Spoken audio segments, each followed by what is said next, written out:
Nosso convidado de hoje é enólogo, nascido na Argentina, radicado no Brasil há mais de 50 anos, muito experiente, um apaixonado por vinho. Adolfo Lona, um apaixonado por vinho, está aqui conosco hoje.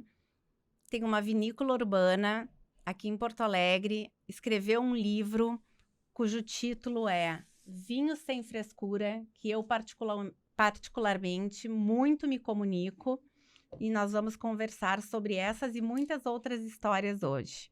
Bem-vindo, Adolfo, que prazer te receber aqui, um prazer enorme te conhecer pessoalmente. Seja muito bem-vindo. Obrigado, Carolina. O prazer é meu. Sem dúvida, é um prazer poder estar contigo, poder conversar sobre todos os temas relacionados à vinha e se divertir um pouquinho.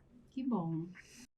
Que tu explique um pouquinho para mim, para os nossos convidados, para todo mundo que está aqui nos assistindo, toda essa função, essa questão, essa paixão da enologia na tua vida, essa paixão pelo vinho, essa questão da tua vinícola urbana, e depois nós vamos conversar um pouquinho sobre o vinho sem frescura. Eu venho de uma família numerosa. Numerosa, éramos 7 irmãos, 4 homens e 3 mulheres. Dos 4, o primeiro foi estudar agronomia. Morávamos em Buenos Aires, onde nacimos todos. O primeiro viajou a Mendoza a estudar agronomia, onde está a Faculdade de Agronomia. Eu sou o quarto dos homens, o menor, o caçula. O segundo foi estudar enologia, também em Mendoza. Quando o terceiro ia estudar enologia, minha mãe decide ir morar em Mendoza, que não tinha mais sentido, já tinha mais gente em Mendoza que em Buenos Aires. O terceiro vai estudar enologia também, e eu já via que seria enologia. Por quê? Porque eu via eles, visitava eles. Mendoza é uma cidade rodeada de vinhedos. Mendoza é um jardim, na realidade um deserto que se transforma em jardim graças à água da montanha, das neves. E você vive, onde você vai tem um vinhedo, onde o vinho formou parte da minha infância e da minha juventude, desde que eu percebi que era alguém. Na minha família, ninguém sentava a jantar ou almoçar se não tivesse uma cesta de pão e uma garrafa de vinho. Essa garrafa de vinho não tinha nem rótulo. Por quê? Porque pensem que eram muitos anos atrás e o consumo de vinho é uma coisa muito familiar, muito sem frescuras. Ou seja, você não toma vinho, naquela época você não tomava vinho Merlot, Cabernet. Tomava um bom vinho tinto, que geralmente era de Malbec, comprado num armazém de esquina que vendia vinho a granel. Então você ia, enchia as garrafas, ou você comprava um garrafão de 10 litros, naquela época não tinha garrafão pequeno. Então vinho se eu tive contato com vinho quando eu tinha 5 ou 6 anos, quando meu pai me disse, começa a querer tomar vinho, um pouquinho, então botava um dedo de vinho, sem açúcar, sem nada, e o resto água. E como era natural, para proteger a saúde de uma criança, mas era porque era a bebida habitual, não tinha refrigerante, não tinha outra coisa. Ao longo dos anos a gente vai crescendo e o vinho faz parte da nossa vida. Sentar-se à mesa com o vinho era uma tradição familiar. É um hábito gastronômico muito íntimo, e não somente, e de todo argentino, e de todo europeu, que não almoça nem janta sem beber vinho. E por isso que eles são tão despojados de cerimoniais. Por quê? Porque eles bebem no copo que tiver, não estão preocupados com isso. Importante é beber vinho, que é aquela bebida alimento. Eu me formei em enologia, no colégio de enologia, onde eram 5 anos, era internato. Meus 2 irmãos anteriores passaram 5 anos dentro do colégio, saindo nas férias de inverno e depois no fim do ano, durante 2 ou 3 meses. Eu tive 2 anos de internato completo e já os últimos 3 íamos fim de semana para casa. Então era uma imersão no vinho. Você não vivia outra coisa que não fosse o mundo do vinho. Por exemplo, a matéria de trabalho, que tínhamos uma que era trabalho. O que significava? Você aprender a lidar com o trator. A primeira vez que eu conduzi um trator de esteira pequeno era para fazer uma lavra nos vinhedos do colégio. E você poda, e você colhe, e você faz tudo o que é necessário. E vai para a cantina. e cantina da vinícola, do colégio, que era uma cantina relativamente simples. Por quê? Porque a base do ensino não era a tecnologia, era o manuseio com o vinho.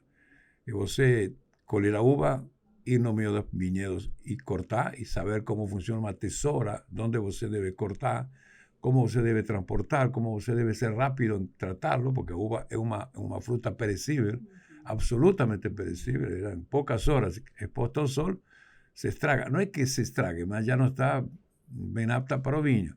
Então, nós cumpríamos todas essas tarefas. Então, quando nós saíamos de enologia, tínhamos aprendido toda a teoria possível, disponível naquela época. Claro que pensemos que naquela época não tinha muito equipamento sofisticado para fazer análise, por exemplo. Um espectrofotômetro, que hoje vê todos os componentes. Naquela época não se tinha. Então, a gente tinha alguns conhecimentos empíricos. Por exemplo, por que o vinho tinto, quando envelhece, passa de vermelho para uma unha laranja? Se sabia, mas não tínhamos comprovação química. Depois, isso sim. Então, nós saímos desse colégio enólogos que já sabíamos como se fazia vinho. E sabíamos o ciclo da uva, a importância da uva, a relação entre uva e vinho. Tem gente, e não se pode dar excessiva importância a alguma das variáveis. Tem gente que diz que o enólogo é quem faz o vinho, que o terroir, ou seja, é uma soma de fatores que terminam ou acabam num vinho agradável.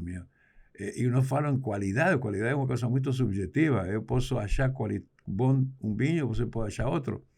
E nós não temos por que estar discutindo sobre isso, a não ser que um tenha um defeito que você não tenha percebido.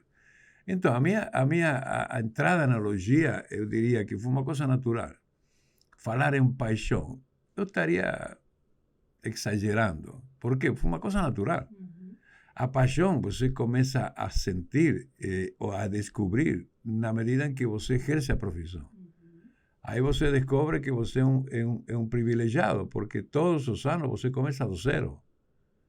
Se você errou ou você achou que devia fazer de um determinado jeito um vinho tinto e você fez e não se agradou, 12 meses depois você tem a uva de novo. Uma nova oportunidade. Uma nova oportunidade. Então, um enólogo que tem 23 ou 30 anos de experiência, ele ainda continua fazendo vinho mediocre.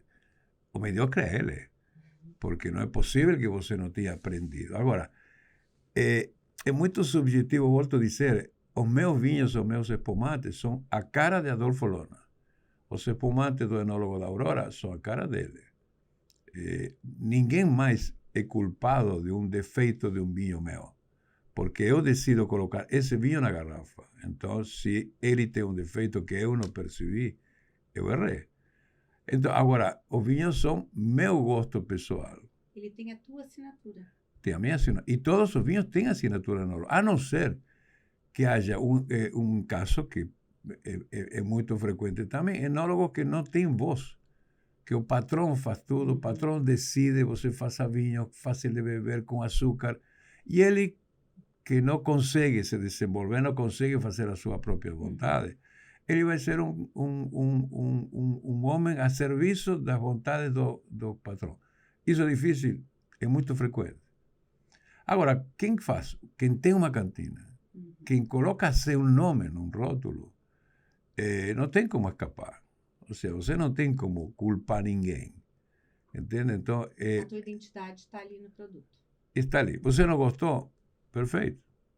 Eu não faço vinhos para que todo mundo goste. Eu faço vinhos que me agradam, que acho que vão agradar, e vamos à frente. Então, depois você respira enologia, entende? Você pensa que quando você chega na época da colheita, você está com todos os sentidos alertas, porque é o momento em que nasce o vinho. E que nem a velha frase aquela que diz que pau que nasce torto morre torto. Em vinho é igual. Se você fez um vinho ruim, não tem jeito. Coloca na barrica, não tem jeito. Você vai encher de madeira, sim, mas não vai sobrar nada. Então, na época da safra, a gente fica muito atento, mas fica muito preocupado 3 meses antes da safra.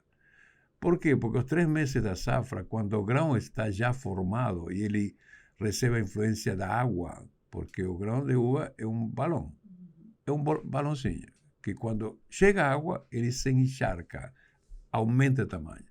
Quando chove menos, ele se enxuga. E os componentes são os mesmos.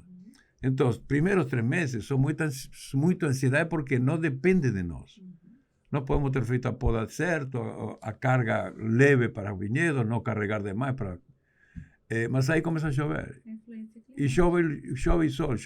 Aí você praticamente não tem muito o que fazer, a não ser rezar que você consiga algum milagre, que não vai conseguir, de fazer de uma uva ruim um vinho bom. Depois, durante a safra, você está muito tempo. Depende muito.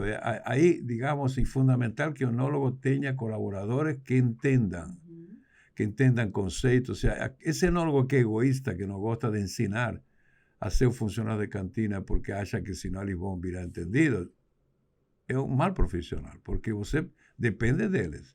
Então, você tem de ensinar como funciona um equipamento, tem de funcionar por que uma uva, uma determinada elaboração de vinho tinto, os rolos que estão depois da desengaçadeira, depois que se tira o cavinho, a uva vai a ser esmagada. Você tem de esmagar mais ou menos conforme o que você quer fazer. Se você esmaga muito, a casca abre bem e você tem mais condições de poder extrair componentes. Isso para dar um exemplo de que o equipamento... E ele precisa entender por que isso. Porque senão ele é capaz de fechar um rolo ou abrir um rolo involuntariamente e não saber o dano que pode fazer. Duas questões aqui. Saber o que fazer com a matéria-prima que chega na tua mão e saber trabalhar em equipe, né? Saber delegar, né? Porque 2, 3 cabeças pensam melhor que uma, né? Técnico, né? Seja o enólogo, ele tendo uma equipe para apoiá-lo e ajudá-lo na tomada de decisões ali, facilita o processo, né? Quando eu cheguei no Brasil, tivemos de contratar uma equipe. A equipe não era de cantineiros, porque não existia cantineiros. Os cantineiros bons estavam nas cantinas. Nós tivemos de pegar operários, gente que queria trabalhar, e tivemos de prepará-los. E eu tive de me enterar de determinadas coisas que eu em Mendoza não precisava, porque tinha gente que fazia. Então, como funciona uma bomba centrífuga, que é uma coisa tão simples? Eu tive de aprender com eles, para que eles não cometessem os erros dela. Uma bomba centrífuga, se entra ar, ela não puxa mais. Esse tipo de detalhes, se você não explica... E eu tive de aprender muita coisa que na Argentina não era necessário para poder explicar. E para esse funcionário, ser um funcionário o mais especialista possível. Eu sempre dizia para a minha equipe, olha, eu quero que você seja dono deste cantinho onde você está. Você cuida da rotuladora, cuida como se fosse teu filho. Cuida direito, tenha manutenção, entenda como ela funciona, entenda como ela é mais eficiente. Todo esse tipo de coisas faz com que... por quê? Porque é muito frequente a gente fazer planos. Ou seja, o papel aceita tudo. Vamos fazer o melhor Cabernet do mundo. Tudo bem, você coloca no papel e te garanto que o resultado final é o melhor Cabernet do mundo. Na cantina não é assim. Se você coloca tudo no papel, as etapas que têm de ser realizadas, desde a uva, o que tipo de característica tem de ter a uva, e todo o manuseio que se faz depois, se isso for feito como diz o papel, é perfeito. Se depois você começa a desviar e não corrigir quando uma coisa está, o resultado é tarde. E quando você termina a safra e você não tem um belíssimo vinho na mão, que não está acabado, mas você sente o potencial, ou você sente que ele está meio torto, você não tem mais nada para fazer. Tudo que você devia fazer. Isso é o apaixonante do vinho. Então, ele vai te surpreendendo ao longo do processo. E você vai aprendendo. Porque o vinho ele é elaborado, ele não é fabricado, né? Exatamente. Carolina, exatamente isso. O vinho é um quadro. Você começa a safra com uma tela em branco. Você sabe tudo o que você tem na mão para você poder fazer. Ele é elaborado. E como é elaborado, a matéria-prima quem comanda. Se a uva é verde, você vai resultar num vinho com suas características. Se a uva é mais madura, vai ter outras. Então, você tem de respeitar o que a natureza está te entregando. Existem, e te diria que isso na década de 80 foi muito duro, porque quando o novo mundo começa a querer ganhar espaço em relação ao velho mundo, Porque o velho mundo tem regras e estilos. Quando uma vez alguém elogiou Paul Pontalier, que era o técnico do Chateau Margaux, como eram bons seus vinhos, ele disse, sim, levamos somente 300 anos. Como dizendo, meu caro, agora, quando o Novo Mundo, e eu diria aí, fundamentalmente, porque a Argentina é Novo Mundo, mas a viticultura argentina chegou no início do século XX, em 1900 e pouco, entende? Aqui também, então não é que seja tão Novo Mundo. Agora, tem países que sim são Novo Mundo, Austrália, Nova Zelândia, que não tinham e começaram. Então, eles começaram a trazer para o mundo da enologia moderna, intervencionista, com a obrigação de fazer vinhos bons e não muito caros, certo? Porque um vinho francês de boa qualidade é caro porque o mundo consagrou. O dono não se acordou um dia e disse, olha, vou vender a $100. Não. Ele chegou a esse patamar porque o mundo consagrou. Os países do Novo Mundo precisaram eles criar, agregar valor a seus produtos sem o mercado ainda ter consagrado. Não tiveram tempo. Então veio a enologia intervencionista. O que trouxe? Os chips. Os chips e a serragem de carvalho. E por quê? Porque como o mercado era direcionado, os vinhos eram direcionados ao mercado inglês, que é um mercado que consome muito, mas não conhece tanto, aceita tudo o que é modismo. Então, introduziram o gosto de carvalho dispensando o uso da barrica. Que isso é uma grande desvantagem. Um saco de carvalho custa $20. Uma barrica custa $2.000. Então, essa enologia criou algumas desintonias, eu diria, no mundo do vinho, porque as pessoas começaram a gostar do gostinho de baunilha, de chocolate do carvalho, sem esquecer de que importante é o gosto do vinho. O carvalho tem que ser um componente a mais, tem que ser um toquezinho, é como qualquer pessoa que exageradamente perfumada, ninguém suporta. O que tem que sobressair é o gosto da uva, né? Exatamente, do vinho. Então, o carvalho pode ser um toquezinho, um componente. Pode abafar, tem que brilhar o vinho, né? Sim, mas quando... É um toque. Eu sei, mas quando você tem um mercado que é informação, você deve lembrar de que quem nunca bebeu e quer entrar no mundo do vinho, ele tem na memória gustativa todo o que se relaciona a doce. Nós somos criados com doce. Chocolate, a mamadeira com leite. Nós somos criados aos sabores doces. Então, para não nos acostumarmos aos sabores ácidos, tânicos, estrangentes, temos um caminho. Por isso que tem gente que começa com moscatel espumante e todo mundo se horroriza. Mas você vai querer o quê? Se eu dou para as pessoas que nunca beberam, no lugar de um moscatel espumante, eu dou um Cabernet Sauvignon, ela nunca mais me olha na cara. Agora, se eu dou um moscatel espumante e faço com que ela beba, ao pouquinho o açúcar começa a incomodar. Porque ela leva o moscatel a um peixe. Antes bebia o moscatel somente na piscina. Quando começa a querer beber com um prato, ou sai o peixe ou sai o moscatel. Então aí ela naturalmente vai se dirigindo aos sabores mais secos. E vai se educando. Educando o paladar, eu já ia dizer. Que isso é um caminho natural. Então a gente não tende xingar uma pessoa que gosta de vinhos adocicados. Ao contrário, a gente tende a levar, induzi-lo a que continue, que beba. O segredo é beber. Eu diariamente recebo gente na minha vinícola urbana e gente que chega e já me diz, eu não entendo nada. Eu pergunto, você bebe? Bebo. Com frequência? Sim. Então você já entende. Talvez você não seja capaz de fazer um discurso sobre vinho, mas você sabe, seu paladar está educado. Então, ninguém vai te enganar com vinho, porque você já está se formando. Agora, tem aquele que não tem muito interesse. Agora, o vinho é uma coisa, como aconteceu contigo, que você nunca tinha, digamos, tido contato com o vinho, mas você ficou curioso, você sendo uma profissional de outra atividade como direito, faz um curso, se apaixona, se descobre, e isso é o efeito natural do vinho. As pessoas... Agora, veja bem a diferença. Na Argentina, eu herdei o hábito do vinho. Eu bebi vinho porque meu pai me disse bebe. E porque era a bebida da família, era a bebida de alimento. Ninguém me perguntou, você quer beber vinho? Não, você vai beber isso. Agora, o brasileiro que não é educado assim, ele descobre o vinho na idade adulta. Sim. E ele descobre isso como uma coisa apaixonante. Então, ele quer ler e quer aprender. E muita gente acha, depois de ter lido alguma coisa ou bebido alguns vinhos, que sabe tudo. Exatamente. Então, esse é o nosso grande Fica no desafio. superficial. E fica Ou no nem super... no superficial, apenas. Por quê? Porque ela não tem a base, entende? Então, Exatamente. a nossa preocupação, tanto tua como minha, você como um profissional que não é enólogo, mas é tentar ajudar essas pessoas. Exatamente. Passar informação, Exatamente. conhecimento. Desmistificar. Exatamente. E aí, nesse sentido, eu li este livro, que eu achei muito interessante, com esse título, Vinho Sem Frescura. Por quê?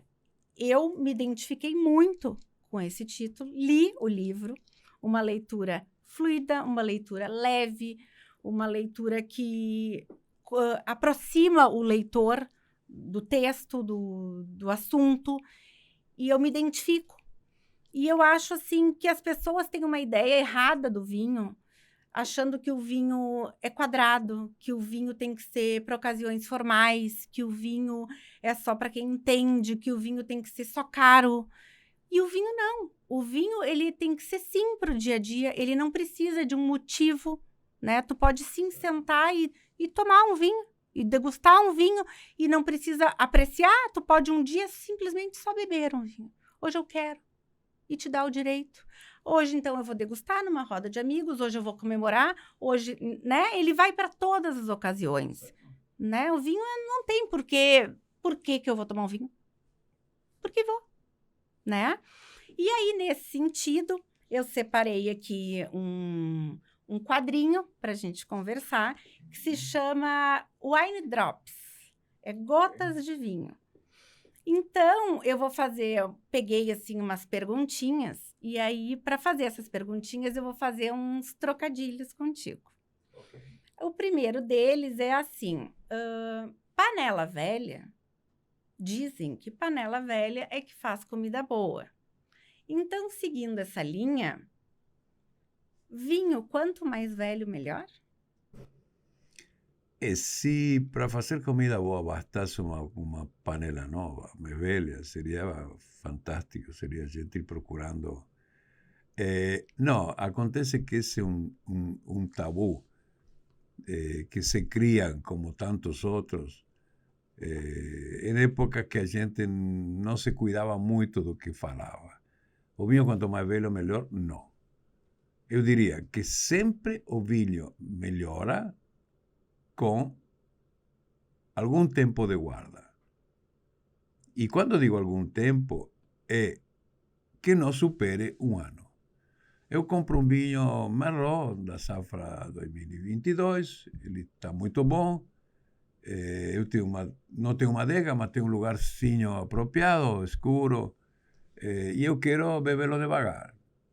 Não tem problema. O vinho não está ficando velho. O vinho, para ficar velho, porque ele tem anticorpos, ele tem estrutura, ele tem álcool, então ele matura devagar.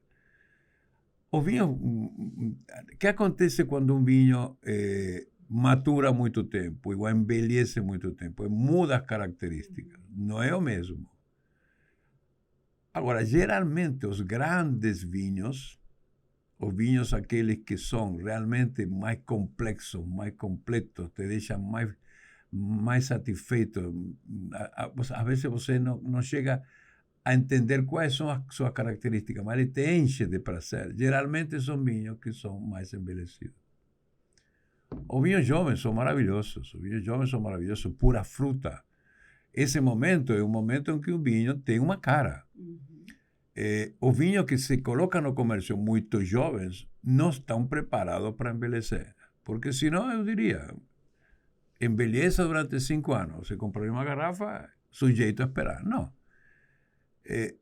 Tem um fundo de verdade dizer que o vinho, aliás, quanto mais velho melhor, não é uma verdade.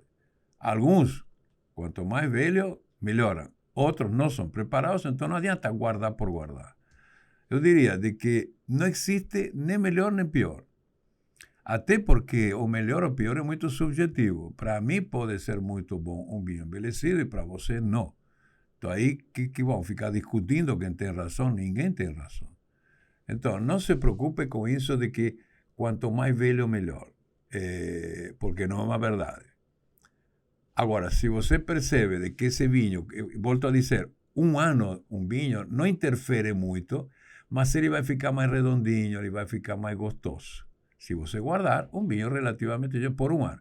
Se você guardar mais tempo e esse vinho não está preparado, ele provavelmente vai envelhecer aceleradamente e ele vai perder um pouco a graça.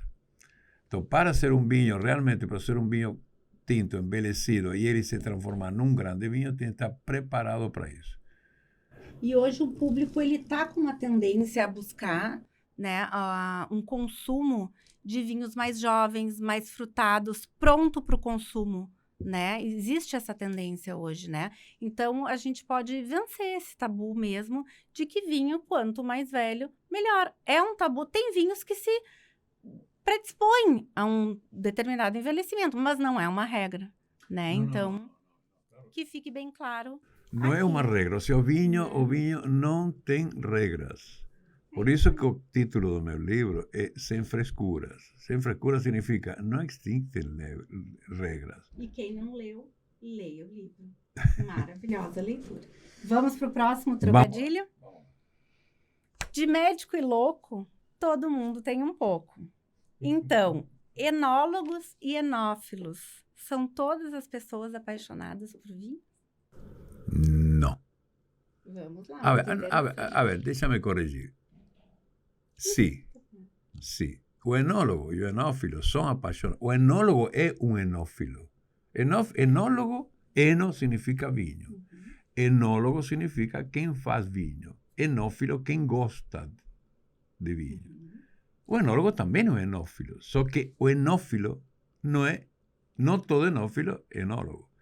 Eu sei que até algum tempo atrás, agora diminuiu um pouco essa tendência, como enólogo, uma pessoa com certa facilidade a ser admirado porque ele faz vinho. Eu já vi muito enófilo dizendo, sou enólogo, e ele não é enólogo. Não, enólogo é o profissional que estuda para fazer vinho. Tá? O enófilo não tem nenhuma responsabilidade sobre isso, mas ele pode se transformar, entre aspas, num segundo enólogo. Se ele tem capacidade de pegar um vinho e deixá-lo guardado e transformá-lo num vinho melhor do que ele, ou mais complexo e mais completo do que ele comprou. Isso às vezes eu desafio as pessoas. Gostou de um vinho, sente que ele tem estrutura, sente que ele poderia envelhecer, guarde. E você está dando um acabamento diferente a esse vinho. Agora, enólogo não, enólogo é o profissional que estudou, que todos os anos começa de novo, que sabe enologia, sabe física, sabe biologia, sabe viticultura. Eu saí como enólogo técnico frutiolivicultor. Ou seja, eu estudei olivicultura, eu estudei fruticultura e estudei enologia. Olivicultura porque é uma arte, uma cultura muito forte em Mendoza. Então isso é natural, mas o enólogo não tem nada a ver com olivicultura. Mas a fruta sim, ele precisa conhecer o vinhedo profundamente. E depois precisa conhecer química, porque a fermentação, a transformação de um suco em vinho é um fenômeno químico, físico, biológico, microbiológico. Ou seja, ele tem todos esses fatores que interferem e que transformam o suco em vinho. Mas não são a mesma coisa. Uma coisa é quem gosta e gosta de apreciar, gosta de curtir, mas não tem nenhuma responsabilidade sobre fazer, e há o profissional que responde por esse produto. Exatamente. O profissional, além de amar, tem o conhecimento técnico. Exatamente, né? exatamente. Então, agora o nosso último trocadilho. Todo dia ela faz tudo sempre igual. O vinho, para ser bom, ele tem que ser sempre igual? Não. Veja bem, um exemplo, Coca-Cola. Coca-Cola tem exatamente o mesmo sabor aqui, ou a Coca-Cola da China, ou a Coca-Cola de qualquer lugar. Mas ela é fabricada. Ela coloca tantos mililitros de água, tantos de xarope, que é uniformado e faz um produto igual. Nós acabamos de dizer que o vinho é elaborado. Elaborado significa ele vai mudar conforme as características da safra, em especial climática, mas também culturais, porque se eu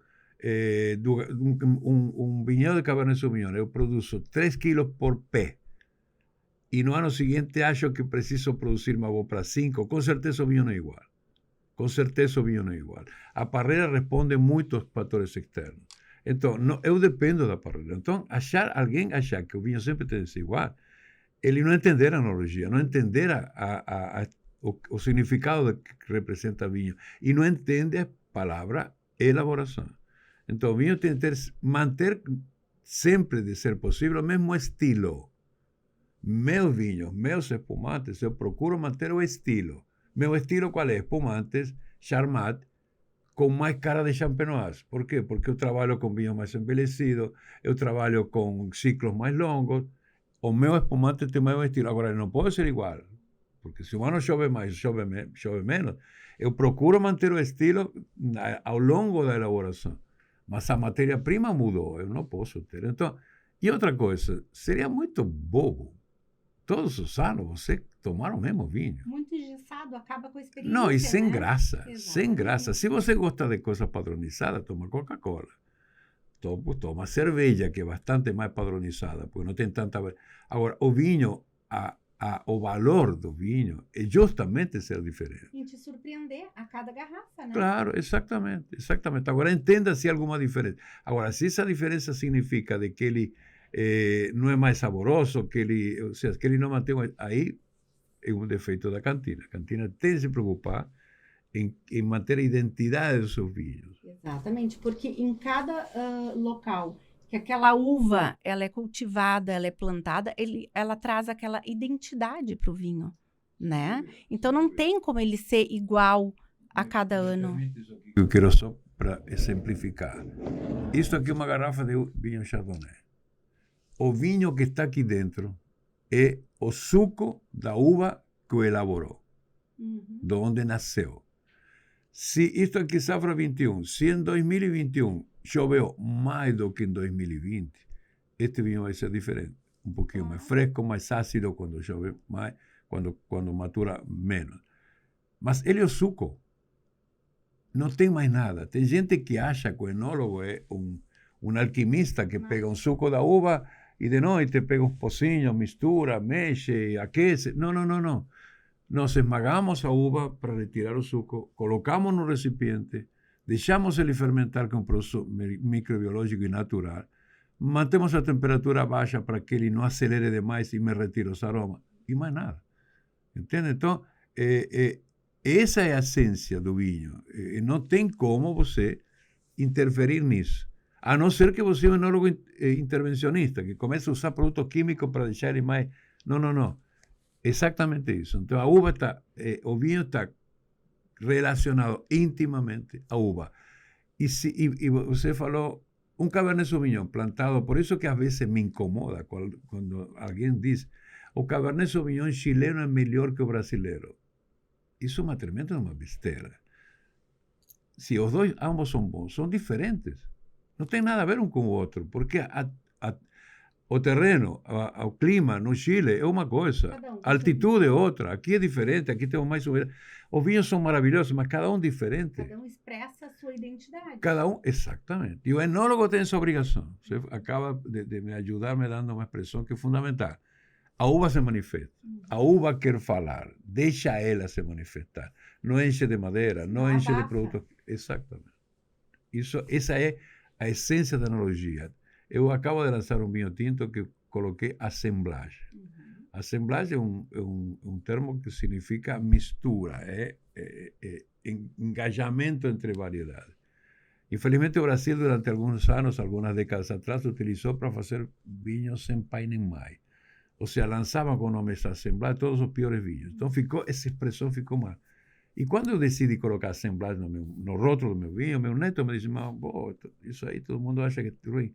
Eu quero resgatar essa palavra, porque a assemblagem é a máxima arte do enólogo.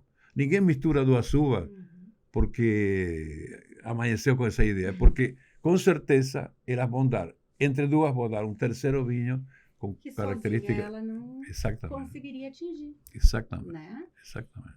Então, Adolfo, vamos terminando por aqui. Foi um prazer te receber, uma conversa leve, descontraída, como a proposta desse livro, sem frescura, para passar para as pessoas a ideia do vinho, né? Que o vinho, ele perpassa na vida de todo mundo, que ele pode ser, sim, uma conversa leve, descontraída, fácil, um diálogo aberto, honesto.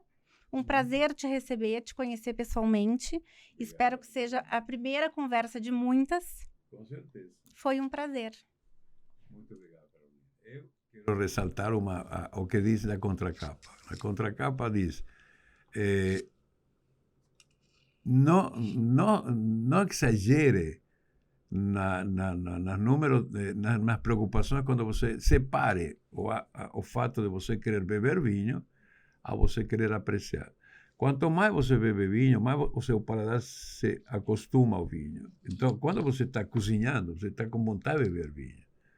Então, nesse momento, você não precisa... É o vinho diário teu, que você comprou em baking box, não tem problema nenhum, confiável. Qualquer copo que tiver, na temperatura que quiser, você está querendo beber vinho. Então, não encha ela de regra, porque... Agora, quando você quer apreciar, comprou, guardou, elaborou um vinho especial, ali sim, areje um pouco antes, tenha um copo de volume para apreciá-lo, para que não fique se estressando demais com que cada momento de contato com o vinho seja um cerimonial enorme que tem de começar 6 horas antes. Simples, beba com prazer, com alegria, e que não tem nenhuma bebida mais sociável do que o vinho. E desfrute do momento, né? E desfrute, seja feliz.